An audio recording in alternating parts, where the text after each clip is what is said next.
It's Judd's Hockey Show. That's right. It's Judd's Hockey Show. I'm at the X for the debacle. 7-1 Wild lose. AJ Fredrickson is always along to co-host and running the show from his estate. He was fortunate enough to just watch the game on television, where I actually decided to come out here on a frigid night, and like a lot of the fans here, was treated to a complete dud of a game.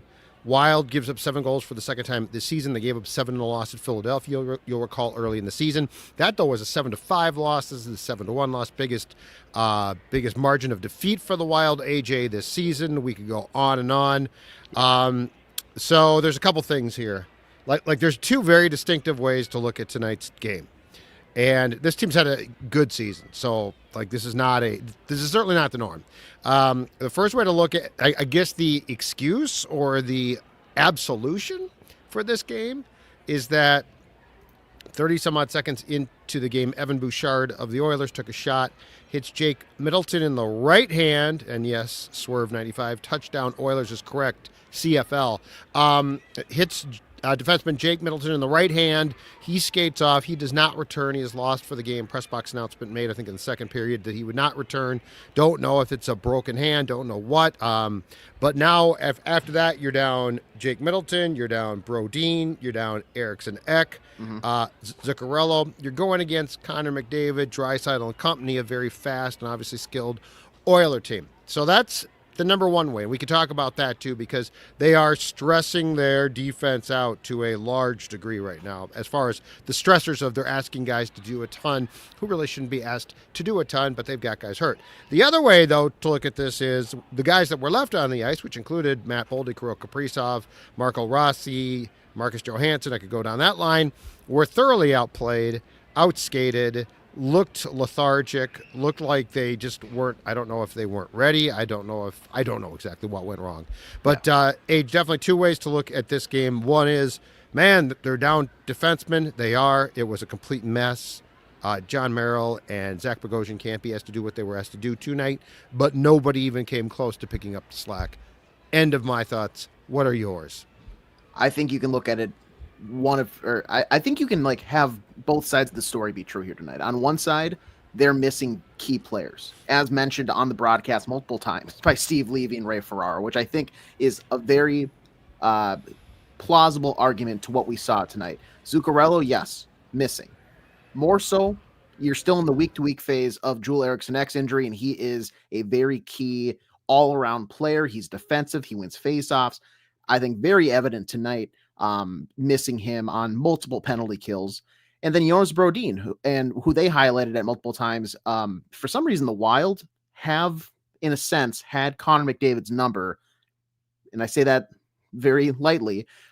He frankly, the past however many years, hasn't performed that well in the XL Energy Center. Jonas Brodin is out tonight. They go to the power play in the first period, and it takes all of 5 seconds for a beautiful pass from McJesus himself. Right on the tape of, I think it was Draisaitl who finds the back of the net. Maybe it was Hyman who I think got the goal. It got changed. It got changed. Okay, thank you. But on the other side, here's the other thing. You're not coming off a back-to-back. This is not the second half of a back-to-back. You've had a couple days here of rest and relaxation. They looked dead to start the game. Yes. And part of it was I'm sitting here thinking, is the ice conditions, are they poor tonight? Well, no, because the Oilers looked just fine. They look silky smooth at times. The Wild, however, passes. I think I could count on both hands how many clean tape-to-tape passes the Wild had tonight. It was tough to watch at times, Judd. It was just very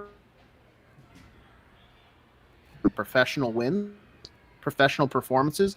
Tonight was the opposite. But I will say, I think that it's fine to say, you know what, we can sit here and complain, talk about how poor they were tonight for 60 minutes.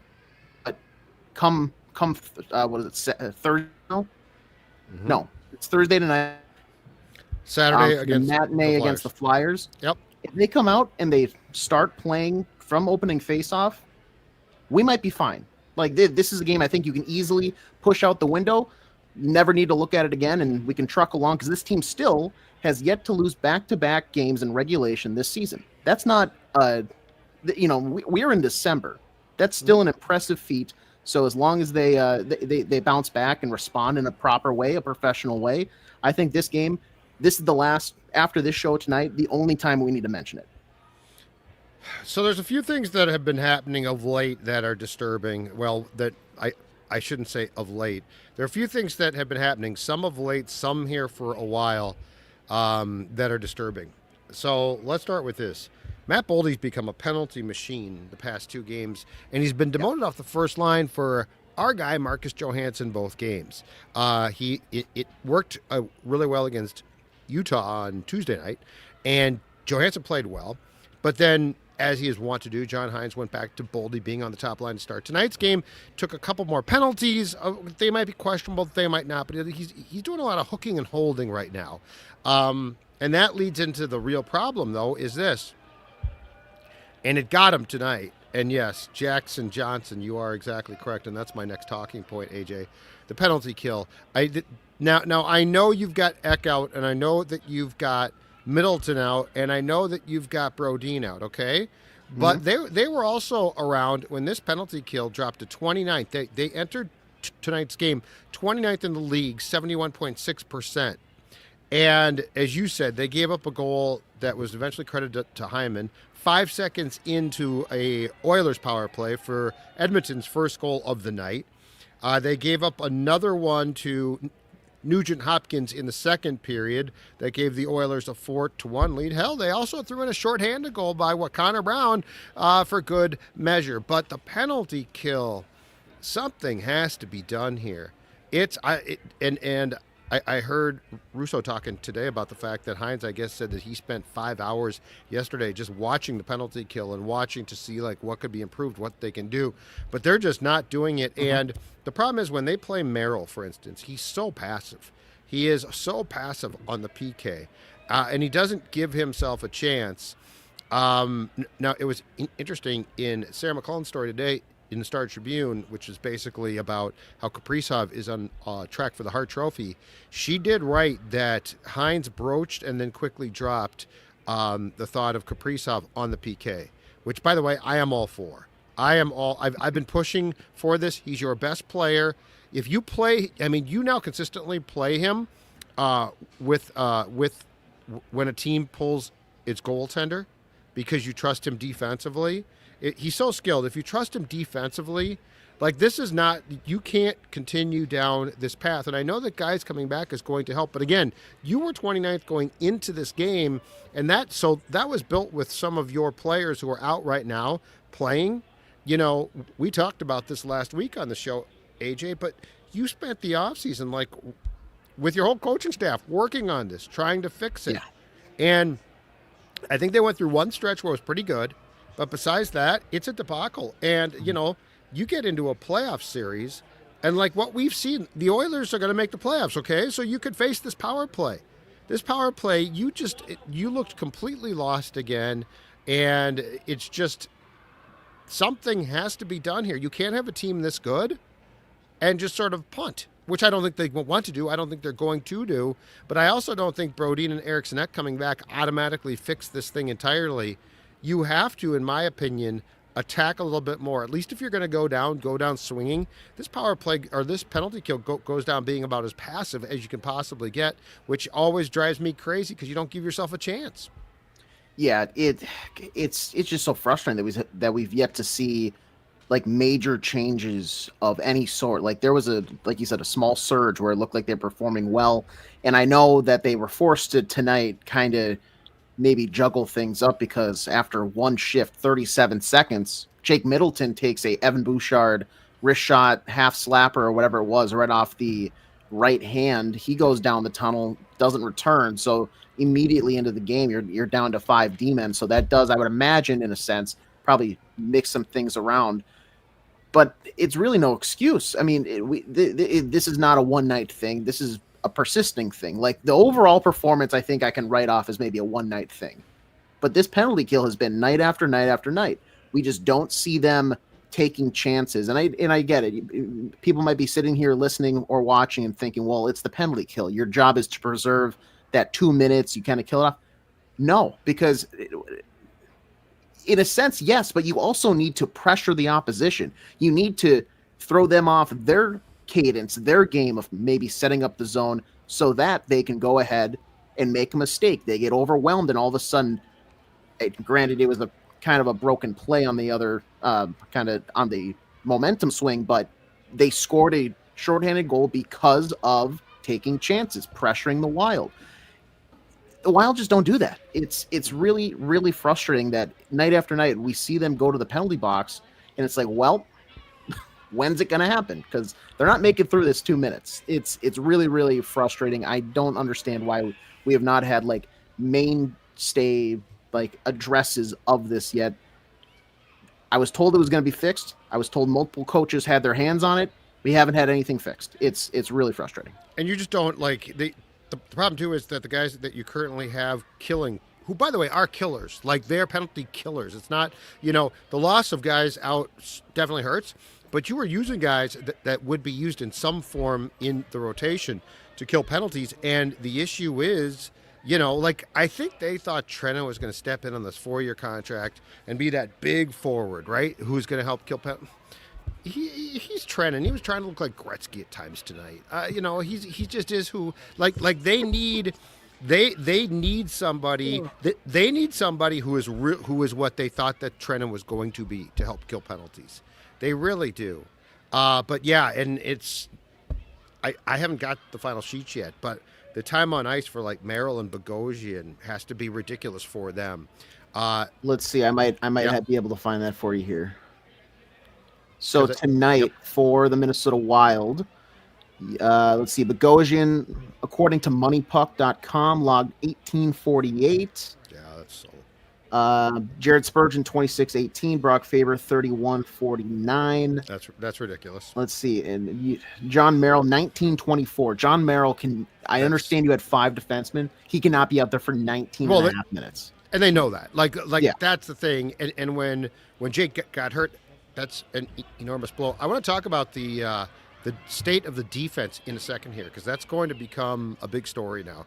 And if Middleton's out and Brodin's not prepared to come back, and keep in mind they're playing back-to-back Saturday afternoon here against Philadelphia, Sunday I believe at 5 p.m. at the X against the Golden Knights. This is going to get to be a problem. But before we do that, I want to talk to you all about the official sports bar of the Sports Dad. That, of course, Park Tavern, located in St. Louis Park at the corner of Louisiana Avenue South and Highway 7. I want to tell you about a couple of exciting things at Park Tavern. First of all, gift cards are available now through December 31st.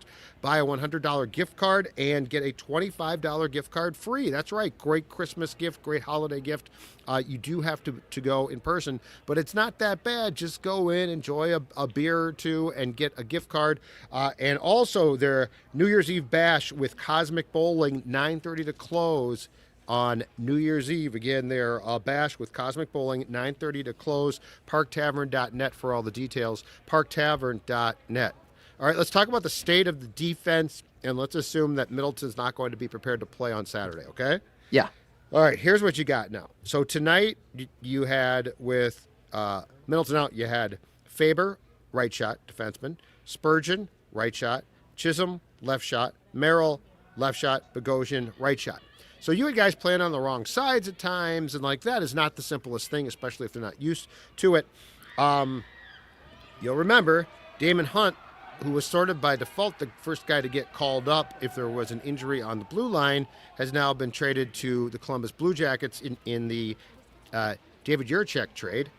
He is now back in Iowa. He is a right-handed shot defenseman, but more importantly, it's very clear I don't think anyone thinks he's ready to play here yet. Like, he was sent, he hung out with the team to sort of be, as they say in corporate America, onboarded and like learn how this thing works up here. But I think he had only played in Columbus in a total of 10 games between the Blue Jackets and their Cleveland Monsters minor league affiliate. So I don't think he's prepared to play here. They do have a guy by the name of Cameron Crody, a right-handed shot defenseman who they called up, who was in the press box tonight. He was a healthy scratch, who might be forced to play.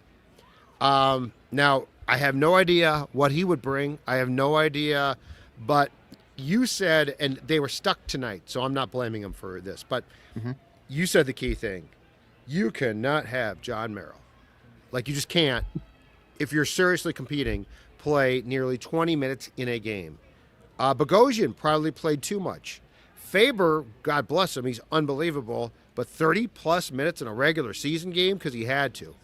Jared Spurgeon, not a young man, injury problems, playing probably too much. It's not that Spurgeon and Faber can't play. You don't want them to play that much. Maryland Bogosian, it just gets to be a huge concern. 26-18 for Spurgeon tonight. All right, so that's a lot for him too. So I don't know if Crody can step in and play. I don't know if you have to go out and try and get a defenseman in some type of small trade. I'm not saying a great defenseman, but it does feel like, and this is what happens, and it's just a sports thing, Age. It feels like when you make a trade and you trade you're sort of a minor league depth defenseman guy, right? You're like, I'll trade him. Then sure as hell, you need him. And so if Crody can play, that's great. But you are really, really painted into a corner here. The only bit of good news is it sounds like Zuccarello and, more importantly, Brodin are skating again. So perhaps Broads can come back Saturday or Sunday. But this feels like it's going to be a real test, and the minutes have to be distributed to a point where you're not either coming damn close to killing Brodin or Spurgeon, or just flat out playing Maryland, Bogosian, Chisholm just more than they're capable of playing. I think they're going. If I had to guess, I bet you they're going to just like duct tape it. Like they are. Pipe is bursting at like 11 o'clock at night.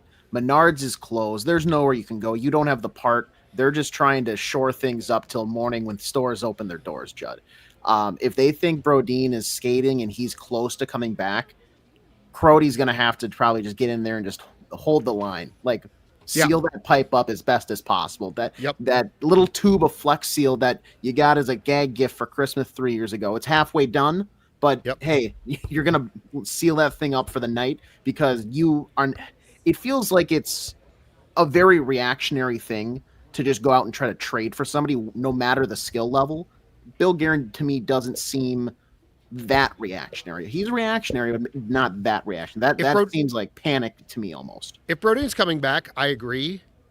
If he's still a little ways from coming back and he just started to skate, I'm concerned.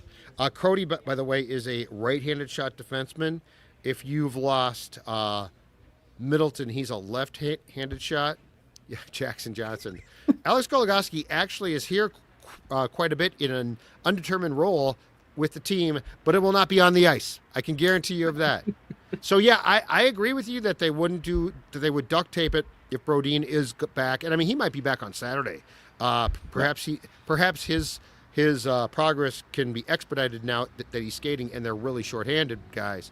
But I'm just saying that one concerns me. Gus certainly had a rough game and didn't play the third. Fleury replaced Gustafson in the third. But that being said, when you saw the goals against this high-powered Oilers team, it was hard to say Philip Gustafson sucked when you've got John Merrill out of position at times. It was a less than ideal thing. Obviously, the Flyers aren't the Oilers. The Golden Knights, though, pretty doggone good. And then Florida comes to town on Wednesday. So like again, if guys aren't back, you're gonna have some tough tests. And Philadelphia does play hard. They're not that good, but they don't. Torch teams don't just come in and say screw it. So it's interesting. Yeah, and I think Gus. I think I was ready to write him off as the Wild's player of the game after 30 minutes. Late in the second period, I would say maybe the play kiltered off a little bit, but he seemed to be the only one that halfway through. I don't have the timings in front of me, but I feel like it was maybe a 3-1 game, maybe a 4-1 game. Yeah. I think at that point it could have been 7 or 8-1. Like he was doing his part and then some. And the goals, I think ahead of time, the first goal on the power play, I don't think that's his fault. That's a breakdown defensively in front of him. He can't cover the entire goal as much as we'd want him to. And then it wasn't Connor Brown, but the broke in where Emberson, whoever Lauco fought, it kind of Spurgeon steps up on the pass. It kind of deflects weird, comes That's across. The Brown goal. It was Connor Brown. Okay, thank you. you're not expecting that. He's trying to adjust last second, and then late in the second period, there was the Nugent Hopkins where it's a rebound out front. He's able to just go to the backhand quick, and Gus almost saved that one. Yeah. Gus, I think, was probably, despite the very unflattering box score, the best player for the Wild tonight. Yeah. But it still doesn't mean like it was a great game overall. It was right. just, I mean, we've Well, seen you it can't in give the up 5 Saturday night, but you got to flush this one and just move forward. Yeah, you can't give up 5 goals and be pleased. But I do, in my notes here, I've got the approximation of where the goals were scored from, and there's a bunch of them that say in front, backhander on the R&H goal close in. So yeah, I mean, and that's the thing is the defensemen were either worn down or just flat out not that good. And what happened, because I couldn't see here on the replay, what happened on at 15:54, the second period, Draisaitl scored a goal. Did that go off Gustafsson? That was a very weird goal. That one, it was like a bouncing puck. Yeah. On edge, and it kind of, it was a changeup, is what it was. It was a changeup. He took a big swing at it, but he kind of only caught half of it. It was off the ice, and so it just kind of fluttered. Draisaitl looked pissed off. He scored. And he didn't look that happy. Like he's a surly dude, so I'm not surprised. Well, I think on the broadcast they actually mentioned like after that one he kind of gave a sly grin, I guess, to the bench on the way back. But it seemed like most of the night he was going after 38 in green. Ryan Hartman. It's interesting you say that. So at the end of the game, he was at the end of the game. Or towards it. Draisaitl was at the end, closest to the Wild bench, leaning over. And Kaprizov was on the Wild bench doing the same. So they're both like this. But Hartman was about 2 or 3 guys down, and Draisaitl, I think, was yelling at Hartman. Yes. Kaprizov was like negotiating. He was like Switzerland. He was negotiating and trying to talk back. Draisaitl, and then the ultimate pest of all-time pests, Corey Perry, came in, and he started to yell at Hartman. I have no idea. I mean, Hartsey does a lot. Yeah, I mean, he is. I can tell you where that one came from, though. Okay. It was maybe the last shift, second to last shift, Wild rush up ice, and Ryan Hartman probably brings this on himself at times, but I will give him a pass here. He kind of got tangled up with somebody, went down, and then him and Evan Bouchard went into the end wall together. Okay. When he kind of slid in under Bouchard, and he then skated off very gingerly and needed medical attention, or like at least looked at by a trainer on the bench. Oh, I didn't. Okay. So, and that's where that came from. So okay. that's why that's where that stemmed from. But Hartman also earlier in the game, on a face-off in the offensive zone, maybe it was defensive, I don't remember, but Hartman comes in to take the face-off, and then in the chaos of the opening puck drop, he kind of comes over top and very slyly pulls off the helmet of Draisaitl, which forces him to go off. Pissed. Oh, yeah. I mean, that should be a penalty on Hartman, and he got away with it. And Draisaitl was yelled at the referees. So on that play, yes, Hartman did exactly what you said. Draisaitl was annoyed at, or just pissed off. Draisaitl starts to skate to the bench as the Wild is actually starting to apply offensive pressure. Draisaitl is yelling at the officials, making his way very slowly to his own bench while the guy can't come on to replace him. But then I think, it's just my personal opinion, and it happened right below me here in the press box. I think the second Boldy penalty, which was drawn by Draisaitl, AJ, I think that was a call in part because of the Hartman thing. Because it was a hold. Boldy sort of spun Draisaitl a bit, but it was, I mean, that call, that doesn't get called a lot. Like it gets called at times. It doesn't get called a lot. And Boldy, but again, Boldy becoming a penalty machine is a real problem too. Like, you got to be careful about that because you'll get a reputation. Mm-hmm. If I'm not mistaken, that's 4 in 2 games. I think he got a couple against the Utes. That is, he got 5 over the past 3 games. Okay, that's way too many. Yes, and the 2 tonight, I think I tweeted this out. They're avoidable by taking 1 or 2 extra strides. Well, the trip.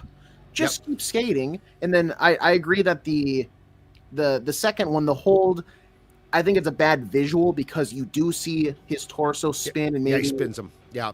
But the official's right there. Yeah. I feel like you kind of have to, especially like you said, it's almost it's the Hines call, the catch-up call for the helmet not getting called against Harden. I like that. Brought to you by Hines. Do you think that so we've talked a lot about this Boldy style, right?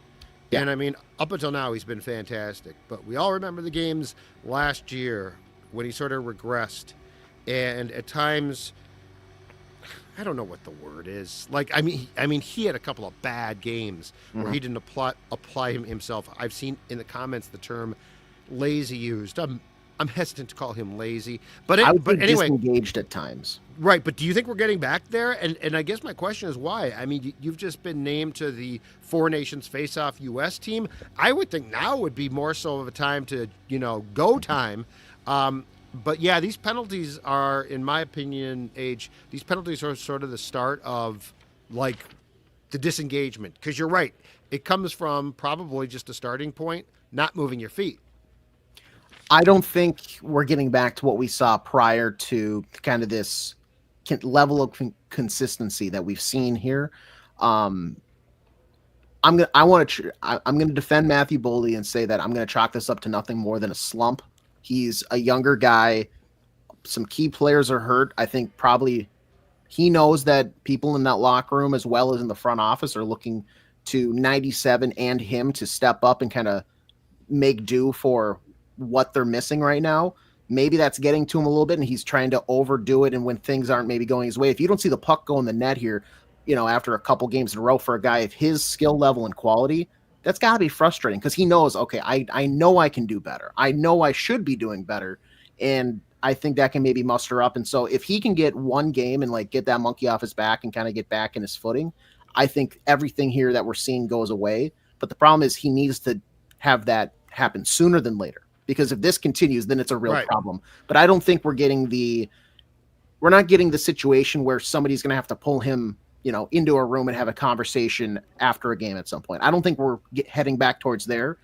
I want to think this is just a slump that every player probably goes through at some point in the season. He just needs to break out of it.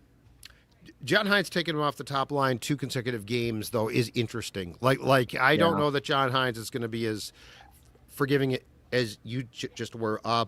Boldy played tonight a total of 15:39, just to give that some context, and he did take 2 penalties, although the first one he was in the sin bin for all of 5 seconds. So Boldy did play 15:39 tonight.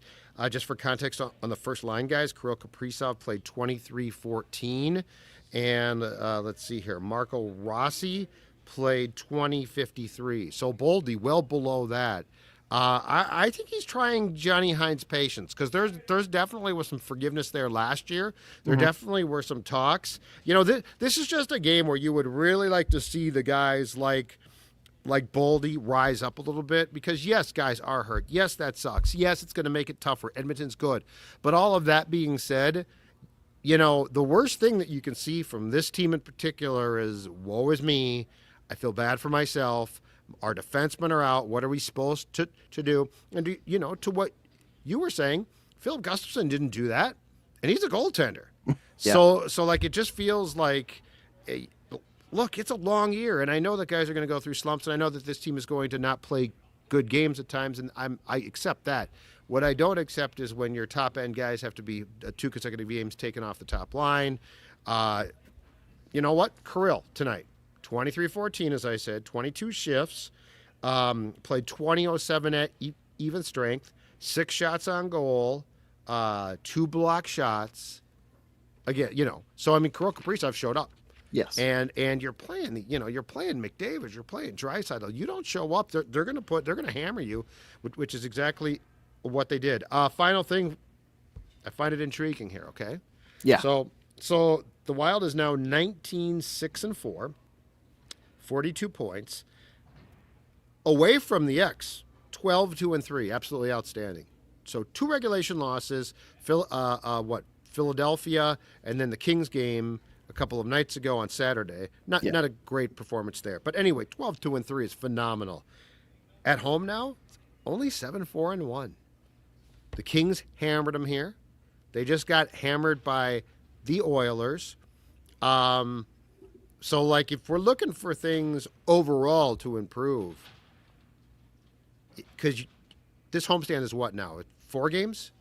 Yeah, 4-game homestand? It should be because it's tonight, the weekend, Florida? and then next Tuesday, I want to say, or is it I think it's Wednesday against Florida. Wednesday, Florida? But anyway, you're in your barn now for 3 more games. Saturday afternoon, Sunday, Wednesday, I think.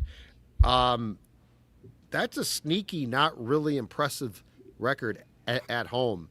So that's something that you definitely would like to see. 12-2-3 is so good away from home. That's awesome. But the reality is, again, if we're looking at this team being a viable, can they win a playoff series? Can they position themselves to do, in a division that is very tough, can they position themselves how they need to? I would say, one, the penalty kill has to be cleaned up. It has to be cleaned up. If it's not cleaned up, you're dead. But you also need to take advantage of home ice more, because I got to imagine there's going to be, and I'm not criticizing this even, there's going to be regression in the away record just because, 12-2-3 is ridiculous. And you're going to go through stretches on the road where you're probably not going to play as well. But at home, 7-4-3 or 7-4-1, very pedestrian. Yeah, and it's weird. I don't know. I'm always very skeptical about that type of stuff because on one side it's like, yes, it is home ice advantage, or in any sport it's home field advantage where, it's your own barn. You get to sleep in your own bed the night before. You get to eat in your own kitchen, cooking your own eggs and all this stuff before you come to the rink. And then the staff, and you can say hi to Judy as you walk in through security and do all this other stuff. And you're familiar. It's home. But at the same time, like, these are professionals. It's not a 14U team that's going on the road to Mankato for a weekend and all of a sudden, they're sleeping bad in the bed in the hotel because their dad snores and they're not used to that. And then they got to go and wake up because they have the 8 a.m. quarterfinal game and they play poorly. And so these guys get paid millions of dollars to play on the road, 41 games a year, more if they make the playoffs. Like, there's only so much of an advantage there, but you should have some sort of edge is what I'm saying. But the Wild, they channeled some sort of edge. Like, you should know how the boards carry them at certain areas. You should know. I think at Mariucci, the away bench sits lower to the ground. So like throughout the course of the game, the opposing team has to like technically do more squats or something like that. It's little advantages like that where you should have an edge of some sort. And so the fact that we have this home record here sitting on December 12th is very, very pedestrian. And you have to start winning more games at the XL Energy Center. I'll say unacceptable. I'll say unacceptable. 7-4-1 for a good team at home is very pedestrian. It's not I'd good. be thrilled with that on the road, but you cannot have that at home. No, that's got to improve, and the penalty kill has to improve. And eventually, guys, hopefully at some point in time you start to get guys back and this injury bug ends here. The update, according to Russo from downstairs, John Hines talking, no update, not surprisingly. He doesn't know what's wrong with Jake. Middleton, it's I think they call it, I think they announced in the press box as upper body, although I consider the hand to be mid. Like, I don't think it's lower. I don't think it's upper. I think it's mid-body. But anyway, they also don't know if Brodin can return this weekend, but Hines made it clear to the reporters they will do what's right for the player and the team. That, to me, would indicate that Jake is not going to be playing this weekend, probably. I'm concerned. Like, a play like that, there's only X amount of things it can be. I'm concerned it's a broken bone. And the problem with your hand is there's so many damn bones there, right? It depends where it hit them. Super complicated. And if you can't clutch your stick, you cannot play. So it's not like, hey, just play through this. I mean, that's a tough guy. They would not have announced that he was out for the game unless he was legitimately too hurt to play. Like, I never questioned that guy's toughness. So no. But anyway, so he is we'll get an update. Of course, that will mean some type of nebulous day to day, and then it'll be week to week, or who knows. That's all I got, sir. Are you good, or Not really team related, more just like Yeah. a small rant. But how many more of these exclusively streamed games do we have to deal with? Because the ESPN. the ESPN Plus, and it's not that I dislike the over. First off, I have a couple bones to pick. One, I've told you about this before, and our friend Jesse Pierce. Why do we live in a society here where there is not a hockey score bug that doesn't permanently have a shot on goal fixture throughout the course of a game? It's just like when I watch baseball. I want to know how many pitches somebody's at. How mad should I be at any and all times throughout the game? Secondly, what is with some of these experimental camera angles that we're going with? Look, if I wanted to sit behind the glass, like right on top of the bowl, I would buy that ticket. I'm not, though. Give me the broadcast view panning left to right. Sure, cut to it when somebody speeds into the corner. I get it. Not for an extended 45-minute So long. It's being used for a long period of time. My God, yeah, and it's the worst. Also, just another pet peeve with the streaming, especially late in this game. I get it. The game is over. I want to check in on something else. For instance, football's going on tonight. So when I know they're streaming, shoveling off the ice, I want to flip the channel. Streaming, it's a whole debacle. I have to close out of an app. I have to open another app. I've been complaining about this to Mackie and Declan, and I'm not being taken seriously. And this is my thing is, all of these things cost a lot, okay? Mm-hmm. These people need to figure out how to get it so I can flip seamlessly. I don't care what you call it. You can call it streaming, you can call it cable, you can call it satellite, you can call it UHF. I don't give a damn what you call it. But and tonight is Exhibit A, streaming to streaming. Oh my God. So it's going to take, and I don't know unless I'm missing something. I might be. Is there a workaround? Like, does anybody have it where they can literally just go Prime to ESPN Plus, back to Prime to ESPN to NHL Network? This is what I want. Like, this is what makes cable to me or satellite so attractive, because I don't mind streaming. That's fine, but I need it to be instantaneous. And so, like Netflix, for instance, when they carry football, I need it to be so I can then go from. And by the way, no buffering allowed. That's the other thing too. If you have any problems at all, you got to go. But so here's the problem. Mm-hmm. So let's take your questions. First of all, in the Zolgad on Media Substack that I published yesterday, I gave you credit for the shots on goal thing. You're exactly right. Thank you. It is. It's ridiculous. That score bug also too big. That score bug is unnecessarily it's too much. They have it right that it's up in the left corner. That is good, but it needs to be more. FanDuel/Bally is the ticker at the bottom. Get rid of that, or simplify it and can get it smaller. I want the upper left corner, but you're right. It needs to be shrunken slightly. Yeah, just shrink it. Get shots on goal. The other factor that is very intriguing though is this. ESPN. So before your time in the 90s, when ESPN2 launched. Okay. I'm not joking here. They launched it, and one of their primary things was that they had National Hockey League rights to put on that channel because they were trying to get cable companies at the time to pick it up and stuff. And so they would do, it's called tonnage. So like they would show just a ton of hockey games there. Okay. And fans then were like, well, you don't show them on ESPN. Why not? It's because they were trying to attract the hockey fan to that particular channel. Fast forward 30 years, now it's ESPN Plus, which is not a cable thing, but they're trying to get people to subscribe, right? So when they got hockey back, they had no intention, and it's why they don't put highlights. Like, if you watch SportsCenter, don't show hockey highlights still. They don't give a damn. They're not trying to drive you to the mothership. They're not trying to drive you to ESPN2. They're trying to drive you to the Plus. So it serves the exact same role 30 years after the fact that ESPN2 did, which is they're putting as much, and in this case, it's the entire package of games. So it's their games, and it's the rest of the old package that the league website used to carry. It's all on the Plus. So that's why. So no, we are not even close to being done here. It'll get to be more and more. I half expect playoff games eventually will also be exclusively on the Plus. Don't even say that to me Enough yet. people stream it, but again, my whole thing is I'm fine if you want to stream stuff, but I need it to be accessible to change instantaneously. And if it's not, then just get out of the business. You suck. Yeah, and that's the thing. I the only thing I can think of is like the smart TVs where you have to go out of the app back to like a home hub, and then it's like, okay, I'm going to switch apps, and all of a sudden that loads in. It's like, hey, you haven't logged into this one because you bought it for solely, NHL coverage, and you haven't watched a game on here in 2 weeks. Yep. I need you to log back in.